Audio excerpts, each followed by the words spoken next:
Winter arrives differently in the Gifford-Pinchot National Forest. The cold doesn't announce itself with drama, no sudden storms or theatrical temperature drops. Instead, it seeps in gradually, like water finding its level, until one morning you wake to find the world transformed into something quieter, slower, more deliberate. The Douglas firs carry snow on their branches with the patience of old monks, and the silence becomes so complete you can hear your own heartbeat in the stillness. I'm Robert Caldwell. I built my cabin on the eastern edge of the forest in 1985, 40 years after my father built his cabin 3 miles deeper in the timber. I was a logger then, working the sustainable harvest crews that took trees with precision rather than devastation.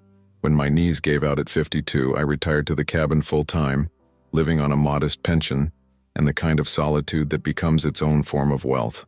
The first winter I spent alone, truly alone after my wife passed and my daughter moved to Seattle. I left food on the porch out of habit, scraps from dinner, bread that had gone stale, the kind of offerings you make when you're used to feeding someone, and the habit persists after the someone is gone.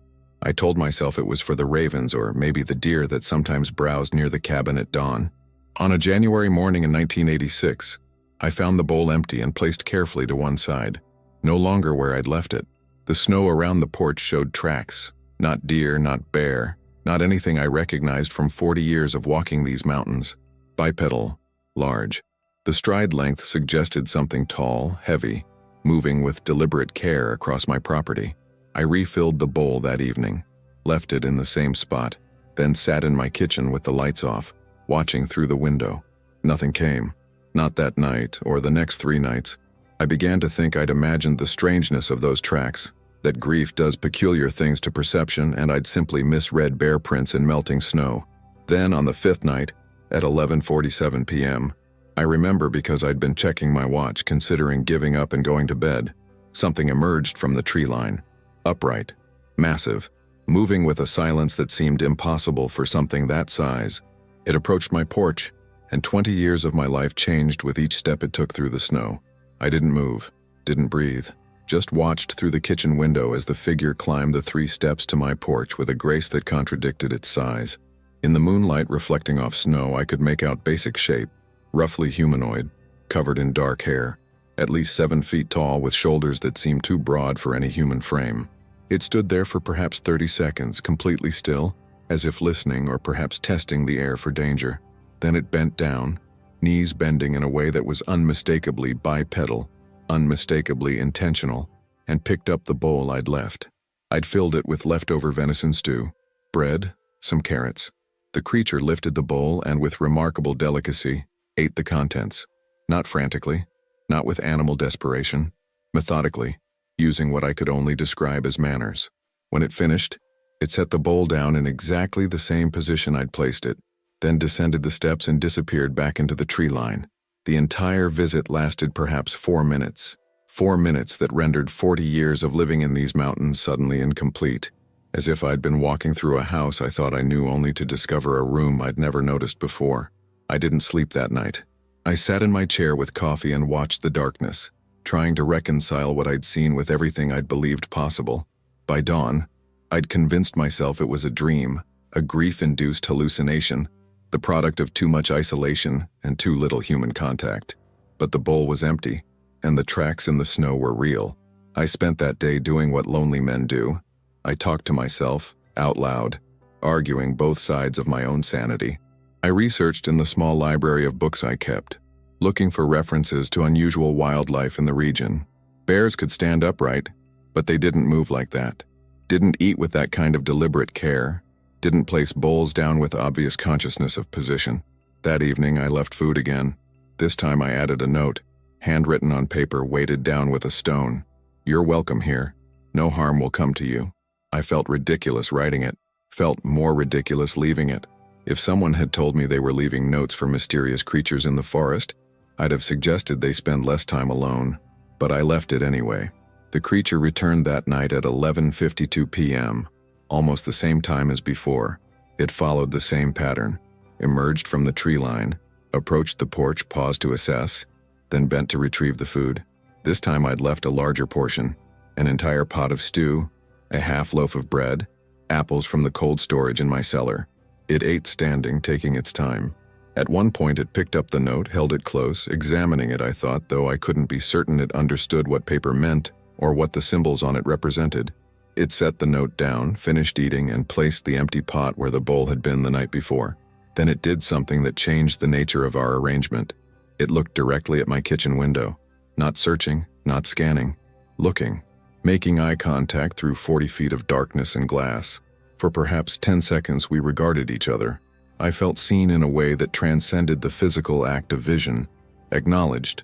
Recognized as the source of the food. As the presence behind the window. As something more than landscape. Then it turned and walked back into the forest, and I understood that we'd entered into a relationship of some kind, an agreement.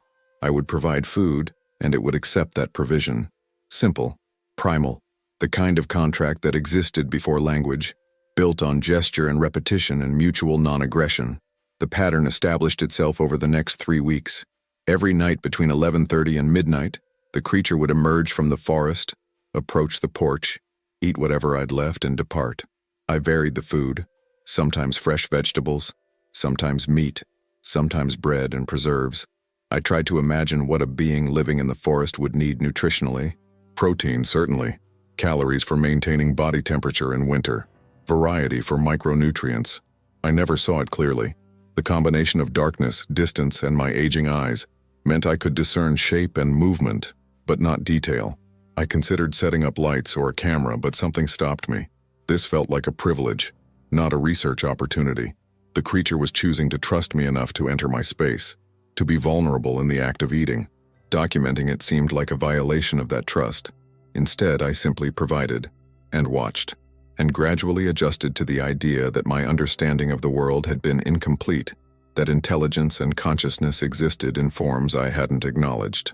By mid-February, the visits felt routine. I'd prepare the food after dinner, set it out before 10, then position myself in the kitchen with lights off, waiting.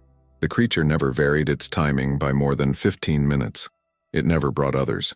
It never damaged anything or strayed from the path between tree line and porch. It was, in every observable way, a neighbor, respectful, predictable, maintaining boundaries. I named it Walker for the way it moved through the snow, not trudging or forcing its way, but walking with the easy confidence of something that belonged in this landscape more completely than I ever would. Walker came to my porch every winter night for the rest of that season. When spring arrived and the snow melted, the visit stopped. I left food out a few times in April, but it went untouched until the ravens found it. I assumed the arrangement had ended, a winter survival strategy perhaps, that Walker no longer needed when the forest returned to abundance. Then November came, and the first snow fell, and at 11:43 p.m., Walker emerged from the tree line and climbed the steps to my porch. The visits had resumed, and they would continue, I was beginning to understand, for as long as both of us remained in this place. The years developed a rhythm. Spring through autumn, I lived alone, managing my small property, hiking the trails I'd walked for decades, occasionally visiting my daughter in Seattle or accepting visits from old logging friends who'd also retired to the mountains. Normal life, by the standards of solitary men in their 60s. Then winter would arrive and Walker would return, and my evenings would gain structure around those midnight visits. I found myself looking forward to them with an anticipation I hadn't felt about anything since my wife died. It wasn't just the wonder of Walker's existence, though that never diminished. It was the companionship, strange as that sounds. I was providing for someone again, anticipating needs, planning meals, considering preferences. Walker, I discovered through trial and observation, preferred protein, venison, elk if I could get it from hunters passing through, even fish when I made the drive to purchase salmon. Vegetables were accepted but not favored. Bread was ignored after the first winter. Apples were consistently eaten, particularly the tart varieties. These weren't random animal preferences. They were individual tastes, personality expressing itself through dietary choice. By the third winter, 1988, I'd begun leaving offerings beyond food. A wool blanket carefully folded on the porch. It disappeared and wasn't returned, which I took as acceptance. A pair of old work gloves, too large for human hands but perhaps useful. Those were left, examined but rejected. A metal cup which disappeared and then reappeared 3 days later, placed carefully on the porch railing. We were communicating, not with language, but with gesture and object. I'd leave something, and Walker would either take it or leave it, each choice a response to a question I'd asked without words.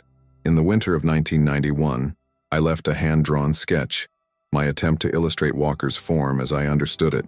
Rough, certainly not artistic but recognizable as bipedal and large. I weighed it down with a stone next to that night's food. The next morning I found the sketch torn in half. Not violently. The edges were clean, deliberate, but the message was clear. Don't document me. Don't capture my form. Keep this private. I never attempted another drawing. My daughter visited for Christmas in 1993. Jennifer was 32 then, working as a nurse in Seattle, worried about her aging father living alone in the mountains. She'd been trying to convince me to move closer to the city, to accept an apartment in a complex where other retirees lived with medical care nearby and social activities organized. "Dad, you're talking to yourself out here," she said over dinner. "It's not healthy. People need people." "I have people," I said. "Frank stops by. The Johnsons from down the valley come up for coffee. Once a month isn't enough social contact. You're becoming—" She paused, searching for a kind word. "Eccentric," I almost told her. Almost explained that I had more companionship than she knew, that something visited me every winter night, that I was part of an arrangement that filled the space her mother's death had left empty. But I didn't, because I knew how it would sound. Knew she'd interpret it as proof of exactly the isolation-induced confusion she was worried about. Instead I said, "I'm content here, Jenny. That should matter more than whether it looks normal from the outside." She left frustrated, and I felt the guilt that comes from choosing a truth you can't share over a relationship that requires transparency. That night, Walker came at 11:38. I'd left extra food, pot roast with vegetables, fresh bread from the bakery in town, a thermos of hot soup. Walker ate methodically, as always, then did something unprecedented. It approached the kitchen window, came within 10 feet, close enough that I could see details I'd never observed before. The face was primate-like, but distinctly not human. Heavy brow ridge, broad flat nose, jaw that suggested tremendous bite force. But the eyes, even in darkness, showed awareness, consideration, something that might, in another context, be called kindness. Walker raised one hand, slowly, non-threateningly, and placed it against the window glass, palm flat, fingers spread. The hand was enormous, easily twice the size of mine, covered in dark hair except for the palm, which showed lighter, tougher skin. I understood the gesture. I stood, approached the window from my side, and placed my own hand against the glass, matching Walker's position. We stood like that for perhaps 20 seconds, two beings separated by glass and species, and every assumption about what intelligence looked like, connected by the simple acknowledgement of presence. Then Walker lowered its hand, turned, and walked back into the forest. I stood at the window for an hour afterward, my hand still raised against the glass, trying to process what had happened. That hadn't been animal behavior. That had been deliberate communication, reciprocal gesture. Walker had recognized my daughter's visit, the extra car, the additional human presence, and had responded with reassurance, or solidarity, or simple recognition that I, like Walker, was a being who existed in relationship. The winters continued. Walker came every night from first snow to last frost, a presence so reliable I could set my watch by it. I aged, into my 70s, then approaching 80. My knees worsened, my hearing declined. I moved slower, thought more carefully about winter preparations, accepted more help from Jennifer, who visited more frequently as I became obviously more fragile. But Walker never changed. Same size, same gait, same timing. Either Walker aged differently than humans, or I was interacting with a species whose lifespan extended beyond ours in ways I couldn't measure. By the winter of 2005, 20 years after the visits began, I was 82. My doctor in the valley town wanted me to consider assisted living. Jennifer was actively looking at facilities. I was resisting with the stubbornness of old men who know their time is limited and want to spend it in places that matter. "One more winter," I told Jenny. "Let me have one more winter here, then we'll talk about moving." She agreed, reluctantly. I didn't tell her I was negotiating that final winter because Walker came, and I couldn't leave while that relationship remained. December 2005 arrived cold and early. Snow fell in mid-November, unusual for the region, and by the first week of December, I had 18 inches accumulated on my property. I prepared for Walker's return the way you prepare for an old friend's visit. with anticipation and care. The first 3 nights of December passed without a visit. I left food out, waited at my window, saw nothing. The food remained untouched until morning when ravens discovered it. This had never happened before. In 20 years, Walker had never missed an appearance once winter established itself. I told myself there were explanations. Perhaps the early snow had delayed Walker's arrival. Perhaps the food source in the deep forest was still abundant enough that supplementation wasn't necessary yet. But I felt uneasy. The kind of intuition that comes from 2 decades of pattern, suddenly disrupted. By December 10th, I was genuinely worried. I began taking short walks along the tree line during daylight, looking for signs, tracks, disturbed snow, any indication of presence. I found nothing. The forest seemed emptier than usual, as if something fundamental had withdrawn from it. On December 15th, I made a decision that I'd avoided for 20 years. I would go looking for Walker. I knew the direction.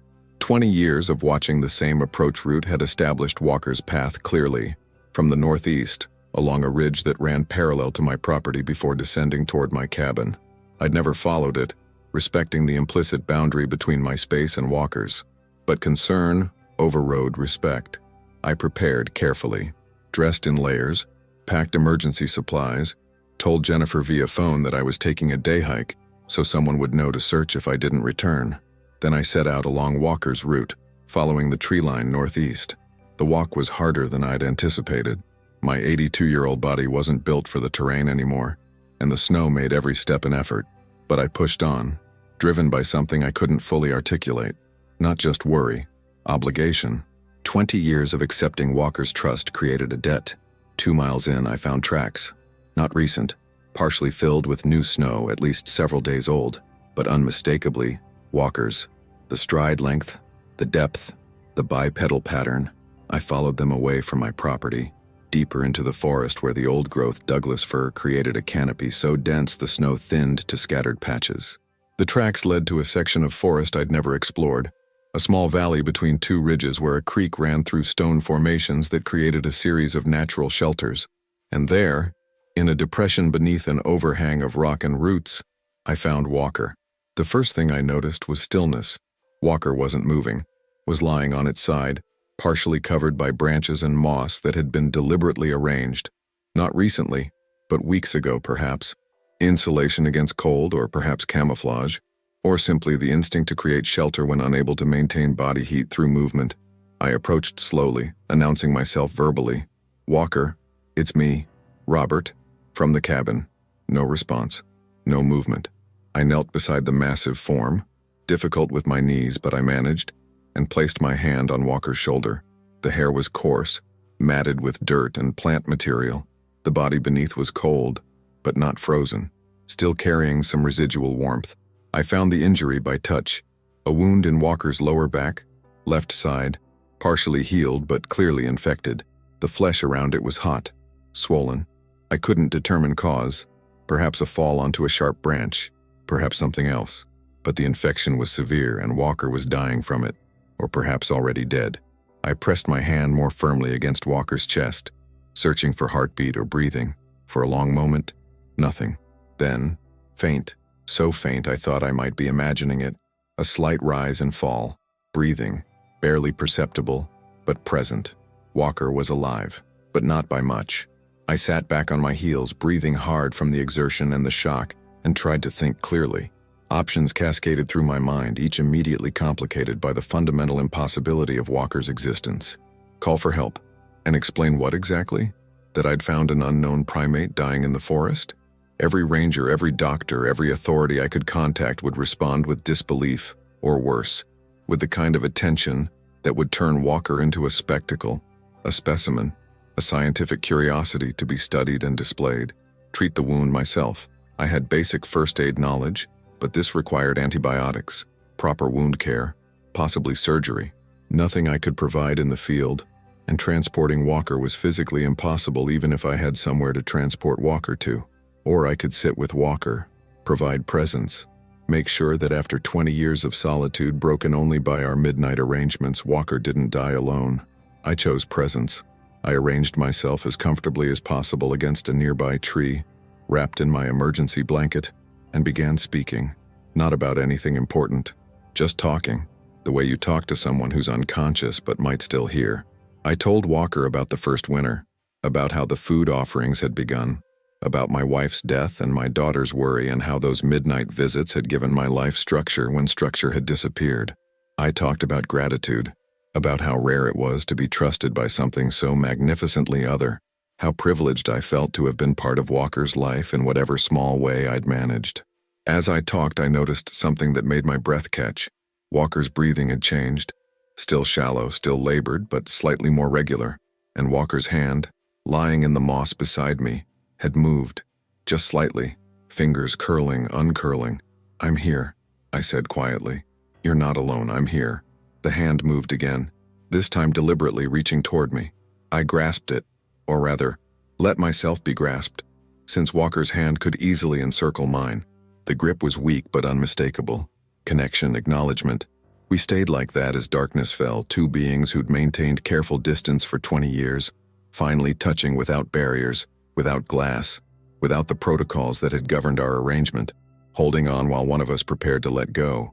I must have dozed off because I woke in full darkness with cold that had penetrated every layer of clothing. My back was rigid against the tree, my hand still held in Walker's grip, looser now but maintained. I checked my watch. 3:17 a.m. I'd been in the forest for over 9 hours. Walker's breathing had stabilized slightly, though the infection still radiated heat I could feel even through the hair and skin. In the moonlight filtering through the canopy, I could see Walker's face more clearly than I ever had. The features were peaceful, relaxed in unconsciousness or near death. I couldn't determine which, but the face itself was remarkable in its strangeness, utterly non-human in structure, yet expressing something I recognized as personness, individual identity, a life lived, experiences accumulated, memories held. I thought about my options again, more clearly now that shock had passed. I could hike back to my cabin, 3 or 4 hours in my current condition, call someone, attempt to bring help, but help would mean exposure, would mean transforming Walker from a private mystery into a public phenomenon. Even if I could find a veterinarian or doctor willing to treat something they didn't believe existed, the cost would be Walker's anonymity, and possibly Walker's life once authorities became involved. Or I could attempt treatment myself with supplies from my cabin. I had antibiotics in my medicine cabinet, broad-spectrum pills prescribed for a respiratory infection 6 months ago that I'd never finished. I had wound care supplies, antiseptic, bandaging, nothing adequate for surgery, but possibly enough to fight the infection if it hadn't progressed too far. The third option was to do nothing, to let nature take its course, which in this case meant sitting witness to Walker's death, providing company, but not intervention, respecting what might be a natural end to a natural life. I'm not a religious man, but I found myself praying for wisdom, not to any specific deity, but to the forest itself, to the accumulated consciousness of the mountains that had overseen countless deaths and births and transformations. Show me what's right here. The answer came not as revelation, but as simple clarity. I'd been providing for Walker for 20 years. The arrangement hadn't been research or observation. It had been care, neighborly care. And you don't stop caring for a neighbor just because the need becomes inconvenient or the solution complicated. I would treat Walker. I carefully extracted my hand from Walker's grip, covered the massive form with my emergency blanket for whatever warmth it might provide, and began the hike back to my cabin. The return journey took 4 hours. I had to stop frequently to rest, to assess whether I was staying on course, to manage the pain in my knees and back that screamed with every step. I reached my cabin at 7:30 a.m., made coffee, ate something for energy, then gathered supplies, antibiotics, antiseptic, gauze and medical tape, a bottle of whiskey for sterilization, and frankly, courage. I filled a thermos with hot broth, packed food for myself, and prepared for a return journey that would likely take me into the next night. Before I left, I called Jennifer. "Dad, it's 7:30 in the morning. Is everything okay?" "I'm fine, but I'm going to be out of contact for a day or two. Don't worry if you can't reach me." "What?" "No, Dad, you can't just disappear into the forest for days. You're 82 years old. What if you fall? What if—" "Jenny, I need you to trust me. I know what I'm doing. I'll call when I'm back." "Dad," I hung up, felt guilty immediately, but there was no way to explain without revealing 20 years of secrets. I left her a note on the kitchen table just in case. Had to help someone. Back soon. Love you. Then I locked the cabin and headed back to Walker. The return journey was marginally easier. I knew the route now, could move with more confidence even as my body protested. I reached Walker's shelter by 2 p.m., exhausted but functional. Walker was still alive, still breathing shallowly. The hand that had gripped mine was now lying motionless in the moss. I knelt and began the work I'd committed to. First, I cleaned the wound as best I could with antiseptic and water from the creek. The infection was worse than I'd initially thought. The tissue around the puncture was necrotic, blackening at the edges. I did what I could to debride it with a sterilized knife, my hands shaking not from fear but from the awareness that I was performing surgery on a being I had no medical knowledge of. I didn't know Walker's anatomy, didn't know if what I was cutting was safe to remove or critical to preserve, but I did know infected tissue. From years of treating my own injuries and those of fellow loggers before OSHA regulations made professional medical care mandatory, I cleaned what looked dangerous, applied antiseptic liberally, then packed the wound with antibiotic cream and covered it with gauze secured with tape that barely adhered to Walker's hair. Then I administered the antibiotics, crushing 4 pills and mixing them with honey, forcing the paste into Walker's mouth and massaging the throat to encourage swallowing. I had no idea if the dosage was appropriate. 4 pills was a heavy dose for a human. For something Walker's size, it might be inadequate or even toxic. I'd done what I could. The rest was up to biology and whatever resilience Walker's species possessed. I settled back against my tree, wrapped in my blanket and waited, fed myself from my supplies, spoke occasionally to Walker, maintaining verbal presence even without response, watched the day fade into evening, then evening into the kind of deep winter darkness that makes the world feel both vast and intimate. Around midnight, our usual time, Walker stirred. Just a slight movement, a shift in position, but it was the first voluntary motion I'd witnessed since finding Walker that morning. I leaned forward. "Walker? Can you hear me?" The eyes opened. Not fully, just slightly, but enough to show consciousness returning, enough to show recognition. Walker's hand moved again, searching. I grasped it. "You're going to be okay," I said, with more confidence than I felt. "We're going to get you through this." I stayed with Walker for 3 days. I'd call it camping, but that implies a level of preparation and comfort I didn't have. I huddled against my tree, dozed when exhaustion forced it, woke shivering to check on Walker's condition, administered antibiotics and water, and slowly watched improvement begin. By the 2nd day, Walker was able to drink directly from the bottle I offered. By the 3rd day, Walker could sit up for short periods, leaning heavily against the rock face but upright nonetheless. The wound was still angry and inflamed, but the necrosis had stopped spreading and the fever that had radiated from Walker's body had diminished. We communicated without language. I'd offer food. Walker would accept or refuse with gestures. I'd ask questions. "Does this hurt? Do you need water?" And Walker would respond with sounds that weren't quite words but carried meaning. Low rumbles for agreement, higher tones for distress or refusal. On the 3rd day, as Walker's strength returned, I witnessed something that shifted my understanding entirely. Walker had been sitting up for about 20 minutes when I heard sounds from deeper in the forest. Not threatening, rhythmic, almost musical. A kind of vocalization that carried through the trees with surprising clarity. Walker responded immediately, calling back with similar vocalizations. The exchange lasted several minutes, complex patterns of sound that were unmistakably language. Not human language, but communication nonetheless. Questions and answers, I thought. Reassurance. Then 3 figures emerged from the timber.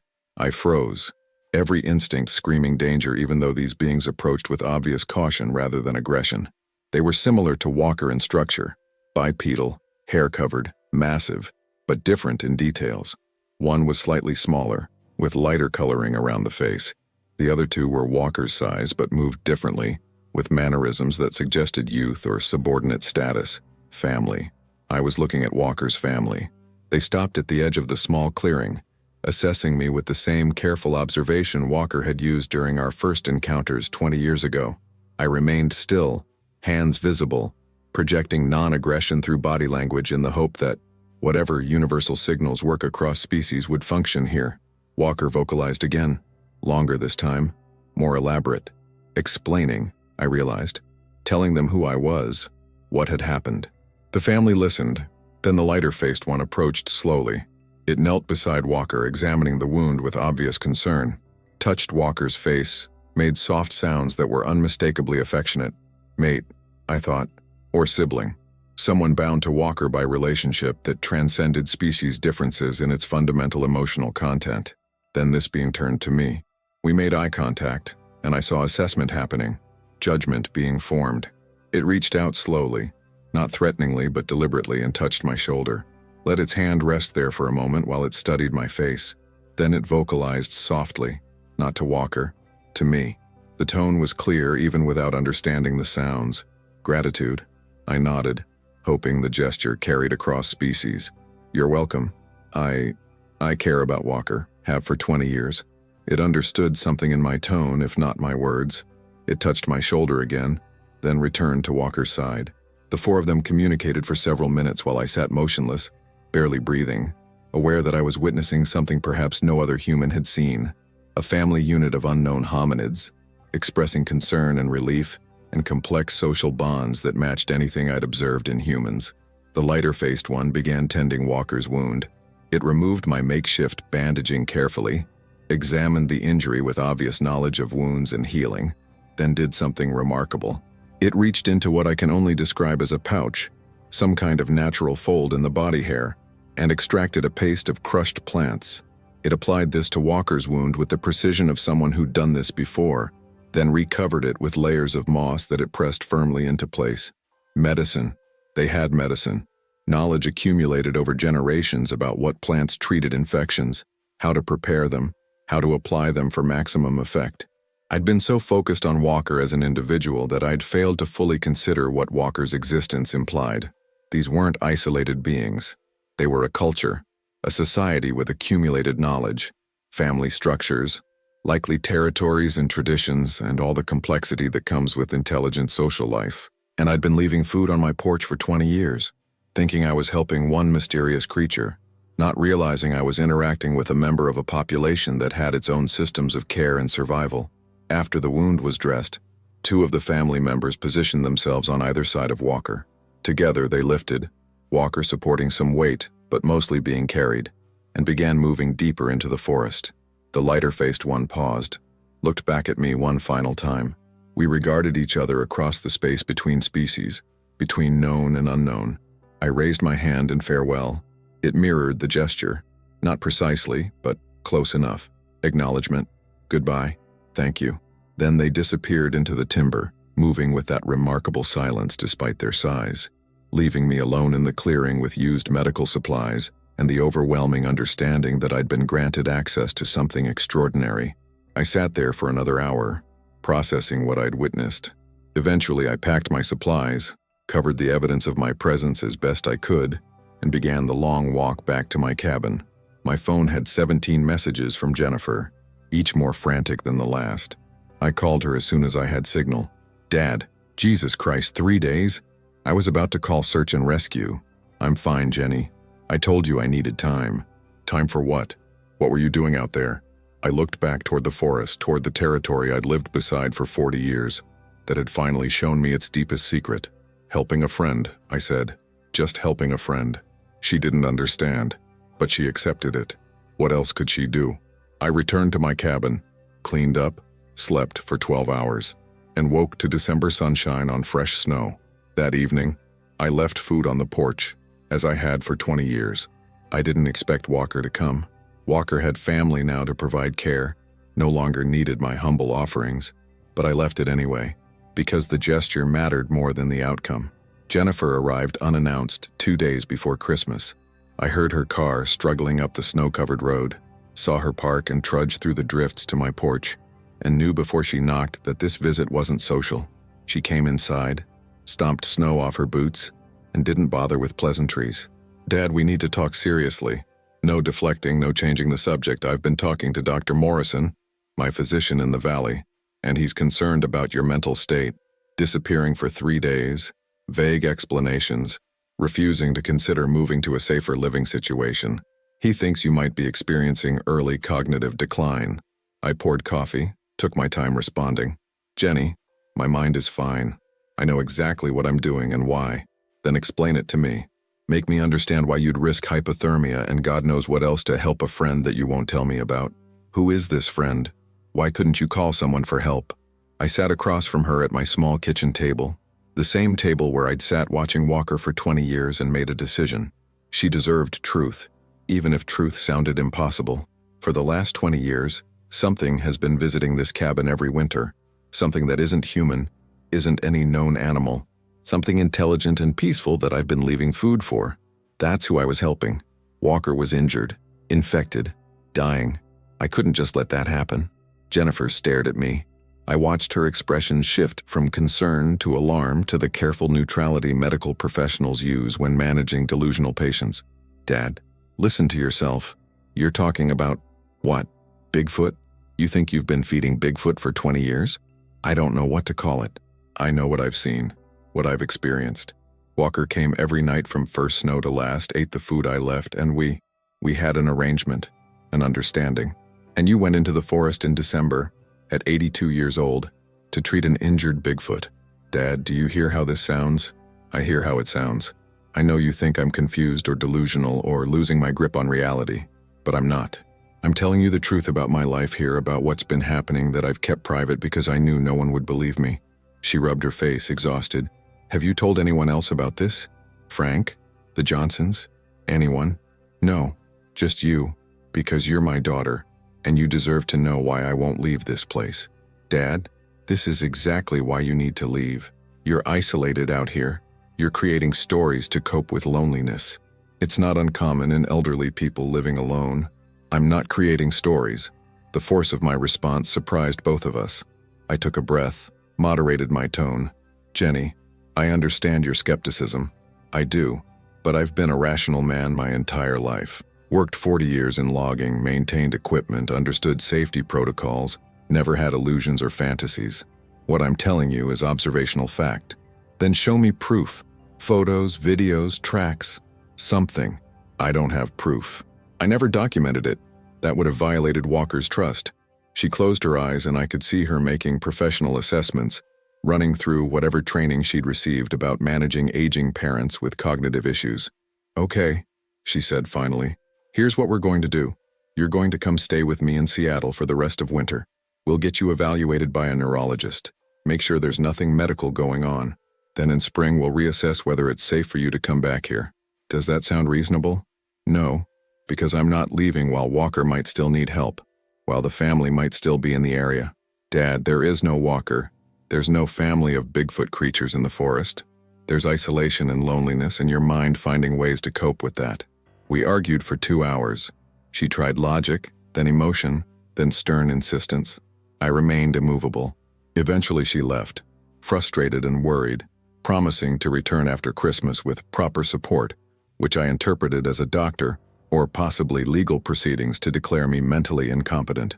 That night, I left food on the porch, not expecting anything, just maintaining ritual because ritual was all I had left to prove to myself that the previous 20 years had been real. At 11:51 p.m., Walker came. I almost didn't believe it. Rushed to the window thinking grief and argument had conjured hallucination. But no, there on my porch was Walker, moving more slowly than usual but definitely present. Walker ate the food I'd left, then did something unprecedented. Walker approached the kitchen window and tapped gently on the glass. I opened the door. Cold air rushed in, and Walker stood at the threshold, not entering, respecting the boundary between outside and inside, but close enough that I could see clearly despite the darkness. Walker's wound was healing well. The family's medicine had worked better than my antibiotics. But more than that, Walker looked healthy, strong, recovering. Walker extended a hand, palm up. On it rested something small and dark.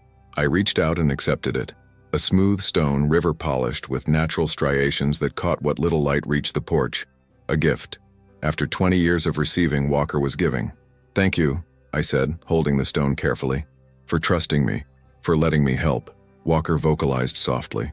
That low rumble I'd come to associate with agreement or contentment. Then Walker placed one massive hand gently on top of my head. Held it there for a moment. Blessing or farewell or simple affection I couldn't say. But the gesture was clear. Acknowledgement of bond. Then Walker turned and walked back into the forest. And I knew, with certainty I couldn't explain, that it was the last time I'd see Walker on my porch. The arrangement had ended. Not from death, but from completion. Walker had recovered, had family, no longer needed my offerings. I was alone again, holding a smooth stone and 20 years of memories that no one would believe. Jennifer returned the day after Christmas with Dr. Morrison and a younger man she introduced as a colleague from the hospital. I understood immediately. She'd brought a psychiatric evaluator. We sat in my living room, too many people for the small space, the air thick with professional concern and family tension. Dr. Morrison began gently. "Robert, Jennifer's told me about your experience, about the being you call Walker. I want to understand what you've been experiencing so we can determine the best way to help you. I don't need help. I need to be believed." The younger man, Dr. Cheng, he'd said, leaned forward with practiced empathy. "Mr. Caldwell, belief isn't the issue. What matters is your safety and well-being. Can you tell us more about when these visits started? Had you experienced any major life changes around that time?" "My wife had died 6 months earlier. I was grieving, yes, but that doesn't invalidate what I saw." "Of course not. Grief can be complicated. Sometimes our minds create comforts to help us cope. Walker wasn't a creation. Walker was real, is real, comes every winter, has for 20 years. They exchanged glances, the kind of professional communication that happens without words that I'd seen doctors use when discussing my wife's cancer prognosis. "This is serious," those glances said. "Intervention required." Dr. Morrison spoke carefully. "Robert, I'd like to schedule some tests. Brain imaging, cognitive assessment, just to rule out any physical causes for what you're experiencing. Stroke, tumors, various forms of dementia can cause very vivid and convincing perceptual changes. I'm not demented, my mind is clear." "Then the tests will show that," Jennifer said. "Dad, please, if you're right, the tests will prove it, and I'll apologize for doubting you. But if there's something medical happening, we need to know." I looked at my daughter, saw her fear, her love, her absolute certainty that I was losing myself to age and isolation, saw the years ahead of her, managing a father she believed was declining, making decisions about my care from a place of dutiful concern rather than understanding. And I made a choice I'd been avoiding. "Come with me," I said, standing. I led them outside to the porch where I'd left food for 20 years. The bowl from last night was empty, placed carefully to one side as it always was. In the snow beyond the porch, tracks, bipedal, large, unmistakable. "Walker came last night," I said. "Was here around midnight. Ate what I left, stood right here at the door." They examined the tracks. I watched them process what they were seeing, watched their professional certainty waver. "These could be human tracks," Dr. Cheng said carefully. "Someone in large boots perhaps playing along with your belief. Follow them," I said. "See where they lead." We trudged into the forest, following Walker's route. The tracks were clear in the fresh snow, leading toward the tree line. But more than that, the stride length was impossible for humans. Each step covered nearly 4 feet, pressed deep into snow by tremendous weight. 50 yards into the timber, we found something else. Hair. Dark, coarse, caught on bark at a height of approximately 7 feet. Dr. Morrison examined it carefully. This isn't bear fur. The structure is wrong. Not elk, not deer. It's Walker's," I said quietly, "from when Walker brushed past that tree." We stood in the forest, 4 people confronting evidence that didn't fit comfortable explanations. I could see them trying to rationalize. Maybe a bear standing upright, maybe evidence I'd planted to support delusion, maybe anything that preserved their understanding of what was possible. Finally, Jennifer spoke. "Dad, even if something unusual is out here, some unknown animal, that doesn't change the fact that you're 82 and living alone in conditions that are increasingly dangerous for you." "You're right," I said. "It doesn't change that. But it does change whether you believe I'm losing my mind, whether you trust that my decisions are rational, even if they're different from what you'd choose." We walked back to the cabin in silence. The doctors left shortly after, promising to review the findings and consider next steps. Jennifer stayed. "I don't know what to think," she admitted. "Those tracks, the hair, I can't explain it. But I also can't just accept that you've been hosting a cryptid for 20 years and never told anyone. I told you, yesterday, because you're my daughter and I didn't want you thinking I'd lost my mind.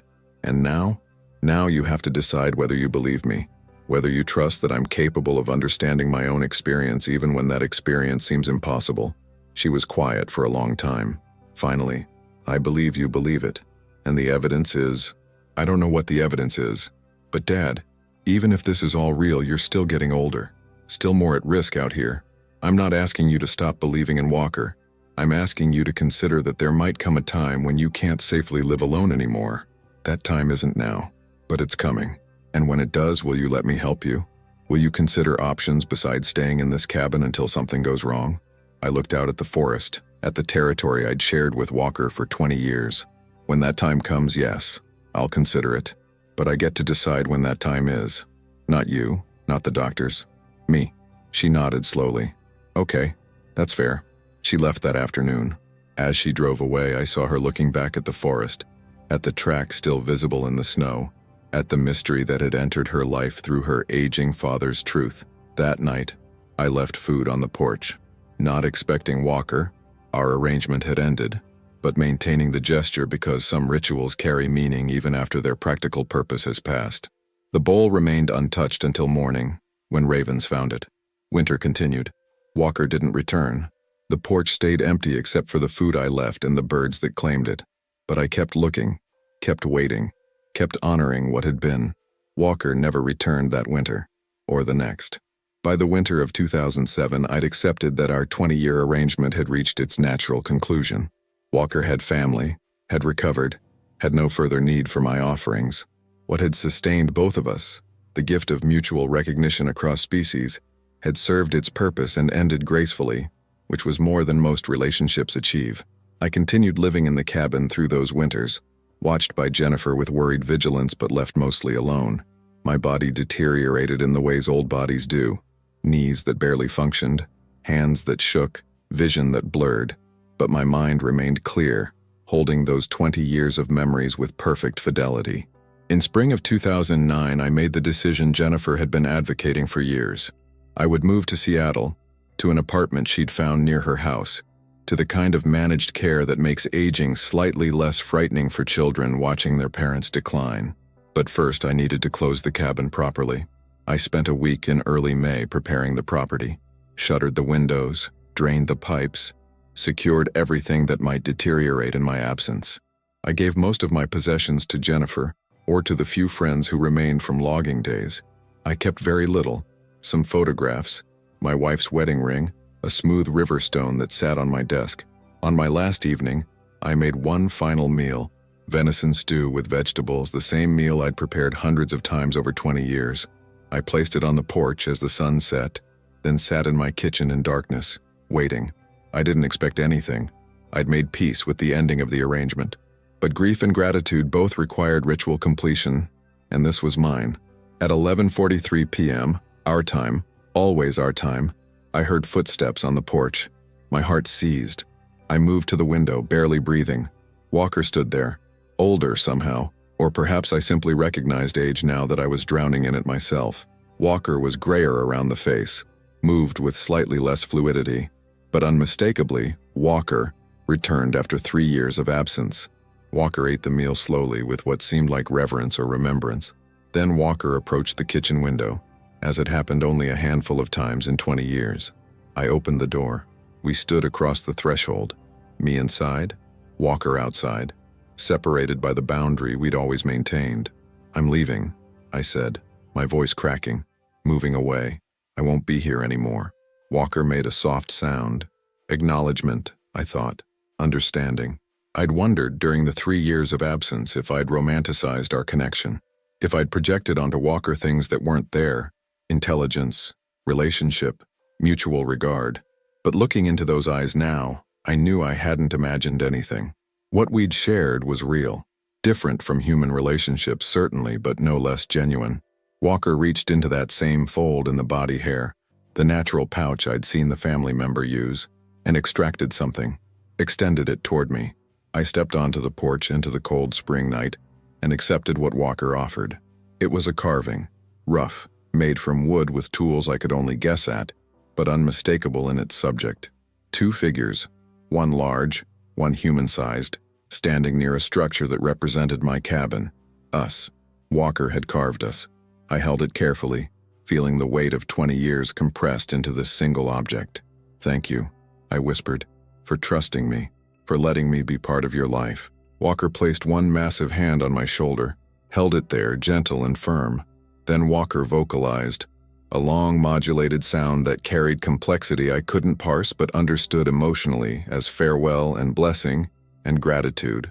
Then Walker walked down the porch steps across the yard and disappeared into the tree line one final time. I stood in the darkness, holding the carving, and let myself weep. Not from sadness exactly, but from the overwhelming privilege of having been seen by something extraordinary, of having mattered, across species, across the gulf of difference that should have made relationship impossible. I've lived in Seattle for 16 years now. The apartment Jennifer found is comfortable, temperature-controlled, with medical care nearby and social activities I occasionally attend. I've made friends with other retirees, people who swap stories about grandchildren and complain about the price of groceries and discuss the slow accumulation of physical failures that define our days. I don't tell them about Walker, but I keep the carving on my bedside table where I can see it first thing each morning. Visitors assume it's folk art, purchased from some craft fair. I don't correct them. The truth is mine to hold, private and complete. Jennifer knows I'm not delusional. The evidence we found that day, the tracks, the hair, the stone I'd been given, convinced her that something real had occurred, even if she couldn't fully explain it. We don't discuss it often, but sometimes she'll ask quietly, "Do you miss it? The cabin? Walker?" And I tell her yes. I miss it the way you miss a piece of yourself that you've given away willingly, knowing it was time to let go but grieving the absence nonetheless. Last year, a documentary aired about unexplained phenomena in the North Cascades, missing persons cases, strange tracks, reports by hikers of something large and bipedal seen briefly through trees. The program treated it as mystery and speculation, with experts dismissing the claims and believers insisting on proof that never materialized. I watched it and thought about the 20 years I'd spent in daily proximity to what they were arguing about, thought about Walker eating stew on my porch, about the family that tended wounds with plant medicine, about the carving that proved consciousness and artistry and the capacity for gratitude. They'll never have proof, not the kind they want, because beings like Walker survive precisely by remaining unprovable, by occupying the spaces between certainty and dismissal, by being real only to those willing to accept reality without documentation. I'm 91 now. My body is failing in all the ways bodies do, but my mind holds those 20 years with perfect clarity.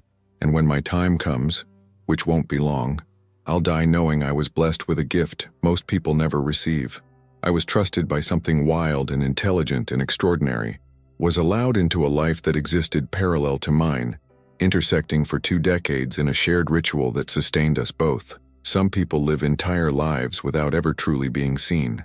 I was seen by something that had every reason to remain hidden, and chose instead to come to my porch each winter at 11:45, to accept food from my hands, to acknowledge my existence with presence. That carving sits beside my bed. 2 figures, different but proximate, connected by gesture and ritual and the simple miracle of coexistence. Jennifer will inherit it when I die. I've left instructions that it should never be displayed publicly, never studied or authenticated or analyzed. It's meant to remain exactly what it is, private testimony to something that existed beyond the boundaries of normal experience. The forest keeps its secrets. Walker keeps existing somewhere in those mountains, growing older as I have, moving through seasons with the same grace I witnessed for 20 years. And I keep the memory of those midnight visits when the impossible would climb 3 steps to my porch and share a meal, and 2 beings from different species would maintain a relationship built on nothing more complex than respect, consistency, and the recognition that intelligence and dignity transcend form. Some mysteries don't need solving, they need honoring. Walker taught me that, and I've spent the rest of my life trying to live accordingly.